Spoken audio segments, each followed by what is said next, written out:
All right, diving right into the deep dive today, we're tackling India's defense strategy. Looking ahead to 2025, sources paint this picture of, well, a nation at a crossroads, rising tensions in the region, yeah, and this massive military modernization push. It really is fascinating how India is responding, not just reacting, but sort of proactively shaping their own destiny. And all their recent actions, they really do speak volumes. Yeah, no, you're right. It's not just talk. We're seeing action, multi-billion-dollar contracts, defense, with the U.S., with Russia, France. Seems like they're really diversifying their suppliers, not putting all their eggs in one basket, as they say. What's the strategic thinking there, do you think? It points to strategic autonomy, right? Not wanting to be overly reliant on any one nation, so they maintain that ability to act independently. Plus, this way they can get the best tech from each partner, tailored to, specific threats, operational needs. So they're playing the field, leveraging their position. Smart. But it's not just about buying equipment, is it? There are all these military exercises they've been in. Malabar exercise with the Quad nations. That one always makes headlines. The Malabar, yeah, and others too, like Vajraprapar with the U.S. It's definitely sending a signal to the region, to China in particular, saying, oh, we're committed to a free and open Indo-Pacific. These exercises boost, interoperability with key allies. And they showcase India's growing military capabilities. But even more important, I think, they reinforce those partnerships, projecting, unity, strength. Like a, hey, we're ready to work together kind of message, maintaining that stability, security in the region. Now, shifting gears a bit, let's talk challenges India is facing, starting with those complex borders, the standoff with China at the LAC, the line of actual control. Still a major concern, no? Absolutely. The LAC situation, it remains tense, despite, the diplomatic efforts. But what's interesting is how India is using technology to gain an edge. We're seeing advanced surveillance drones, high-altitude warfare units, a real commitment to tech-driven defense. So diplomacy continues, but they're not taking any chances, preparing for, well, whatever might happen. It's not just China, though, right? Pakistan border, the line of control, that's its own set of challenges. True. Ceasefire violations along the lock are down, but there's still that threat of terrorism, plus the emergence of drone warfare tactics from Pakistan. Adds another layer of complexity to India's security concerns, like they're dealing with traditional threats while also navigating this whole new dimension of warfare. Multi-pronged challenge, multifaceted response needed, and then there's the Indian Ocean becoming increasingly contested. How's India responding to China's, growing naval presence there? They recognize the importance of the Indian Ocean, of course, to their security and economic interests. They've been actively countering China's moves, developing naval bases in the Andaman and Nicobar Islands, strategically very important, and increasing their maritime patrols, the real strategic chess match, each side vying for that influence and control. Sounds like India's being proactive, securing their maritime interests. But amidst all these external challenges, there's this internal push for self-reliance in defense production. That's where Atmanirbhar Bharat comes in, right? Self-reliant India. Exactly. More than a slogan, it's a core driver of their current defense strategy. Reduce dependence on foreign suppliers, boost domestic manufacturing, and we are seeing tangible progress. Like what? Give us some concrete examples of this move towards self-reliance. Well, look at the HAL Tejas fighter jets. Indigenous Tejas Mark II, they're saying it's a major step towards, not relying on foreign jets. Then there's DRDO, India's defense research organization, and their missile program, the Agni-V, over 5,000-kilometer range, significantly enhances their deterrence capabilities. Sends a strong message. Powerful statement, yeah. But self-reliance, it's not just government, is it? Private companies are stepping up too. Oh, absolutely. Companies like Tata, Larsen & Toubro, they're playing a bigger role, producing artillery, UAVs, the whole gamut. This private sector involvement is crucial. It brings in that innovation, efficiency to the defense industry, helps reduce that reliance on foreign suppliers even more. Two-pronged approach then. Government initiatives, private sector involvement, building an ecosystem for defense right there in India. But self-reliance, that's just one piece. Let's talk about those strategic partnerships India's forging. That's where we'll pick up next time, actually. India's web of alliances. Incredibly complex, each one serving a specific strategic purpose. Fascinating aspect of their defense strategy, and we'll unpack it all after a short break. Back to the deep dive. Before we went to, I guess not a break, but before we shifted gears, we were talking about India's push for, self-reliance in defense. But can't really go it alone these days, can they? So let's get into that web of strategic partnerships India's building. How do these alliances play into their whole defense strategy? Well, they're definitely forging these partnerships with a clear goal in mind. Secure their interests, right? It's a rapidly changing world out there. Not just about countering one adversary, but establishing India as a leader in the Indo-Pacific and globally. Right, shaping the regional order, getting a seat at the table. But these partnerships, they're complicated. Each one's got its own, dynamics, implications. Let's start with the QU. That's been getting a lot of attention. What's the real significance of this partnership? India, the US, Japan, Australia. Yeah, the Quad, it's more than just talk. It's a way for these democracies to coordinate, present a united front.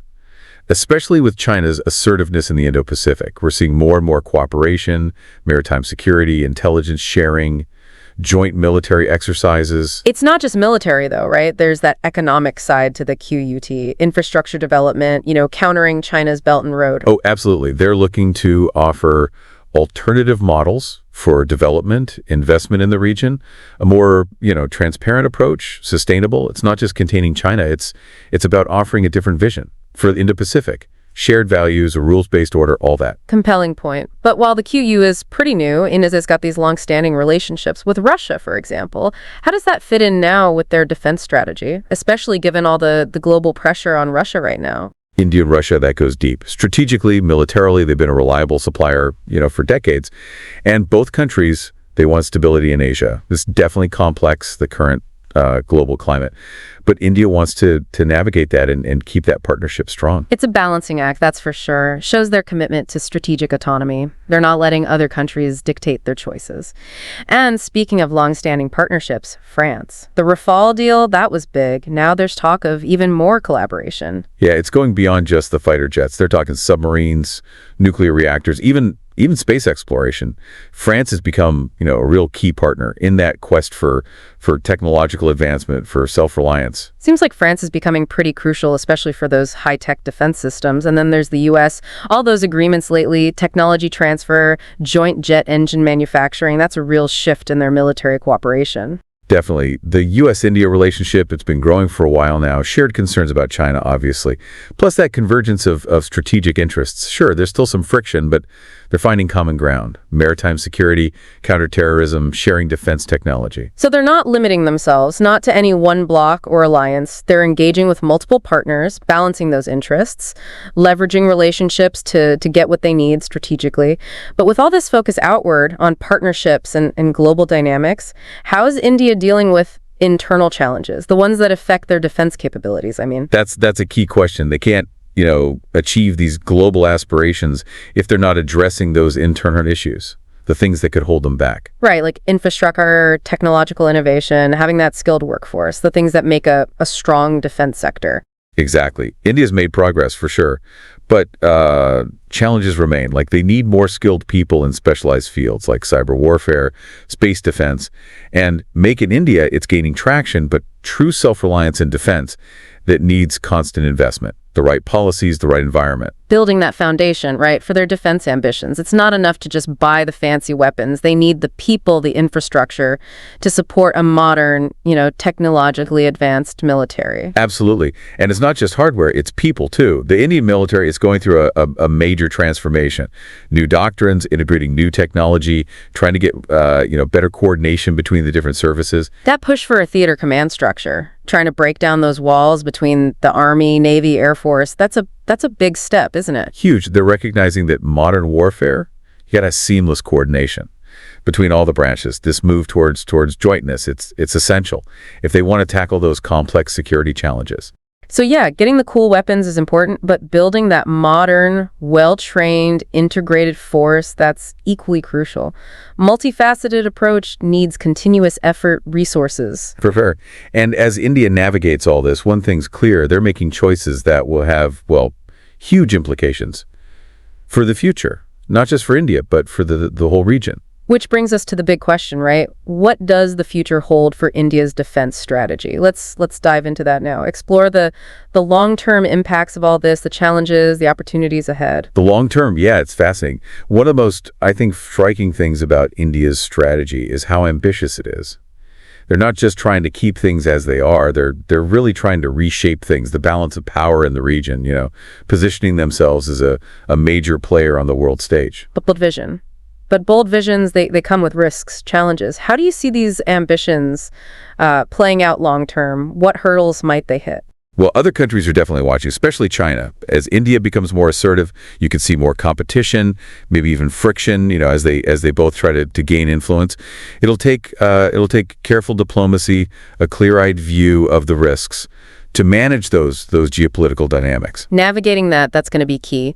But there are those internal challenges too, right? To reach their full potential. We talked about needing that skilled workforce, the strong domestic defense industry. Exactly. Long-term success, it's not just about military strength, it's about a strong society. Investing in education, fostering innovation, creating an economy that's more equitable, inclusive. Those internal factors, they're what will determine if India can actually sustain these ambitions, become that global power. It's a good reminder that strength comes from within. A nation's defense, it's tied to their economic and social well-being. But let's talk about the actual nature of warfare. It's changing so fast. How is India getting ready for those future threats? Cyber warfare, the space race, all that. They're aware that the future battlefield, it's going to be very different. They're putting a lot into cybersecurity, developing their own space capabilities, and looking into AI, how it can be used in defense. All cutting edge stuff. They're being proactive, realizing they can't fall behind here. Oh yeah, and it's not just about catching up. They want to be a leader in these new technologies, using their strengths, software development, engineering, carving out their own space. So not just adopting what's already out there, but creating their own solutions. Exciting stuff. But with all this change happening, it's tough to predict, right? If you had to, look into your crystal ball, what do you see happening with India's defense strategy next 5-10 years? I think these trends, they'll continue, modernizing the military, strengthening those partnerships, especially with countries who share their values in the Indo-Pacific, investing in those new technologies, AI, space. A more technologically advanced India, more self-reliant, more engaged globally. But what about their role in keeping the region secure? Will they become more assertive in promoting stability in the Indo-Pacific? I think that's going to happen, yeah. As their power grows, as their influence grows, they'll be less likely to just react to things and more likely to shape the regional order based on their own interests, their values. We're already seeing that in how they're approaching things like maritime security, counterterrorism. That's a fascinating thought. Big implications for the balance of power, not just in the region, but globally. So as we wrap up this deep dive, what's the one big takeaway you want our listeners to walk away with?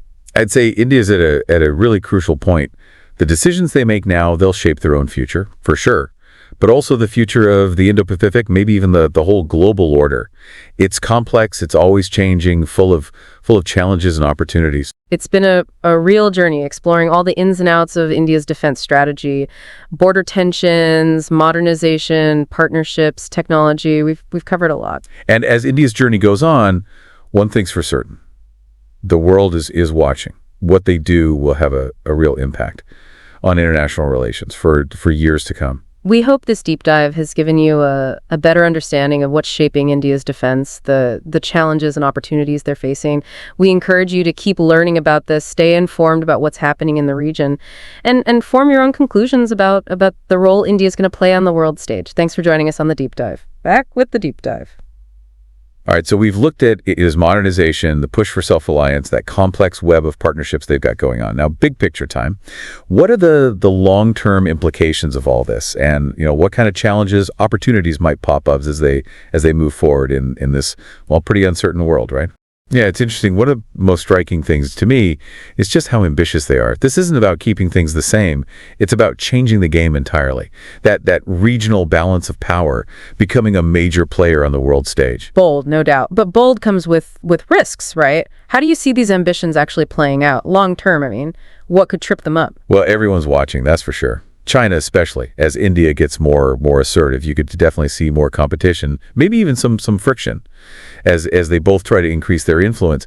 Managing those geopolitical dynamics, it'll take some serious skill and a real understanding of the risks involved. Yeah, navigating those regional power dynamics, that's going to be crucial. But it's not just external stuff, is it? There are those internal challenges too, to really reach their potential. Like we said, needing skilled workers, a strong defense industry at home. Absolutely. To succeed in the long run, it's not just about military power. It's about having a strong, resilient society. You got to invest in education, encourage innovation, create an economy that's that's fair, that's inclusive.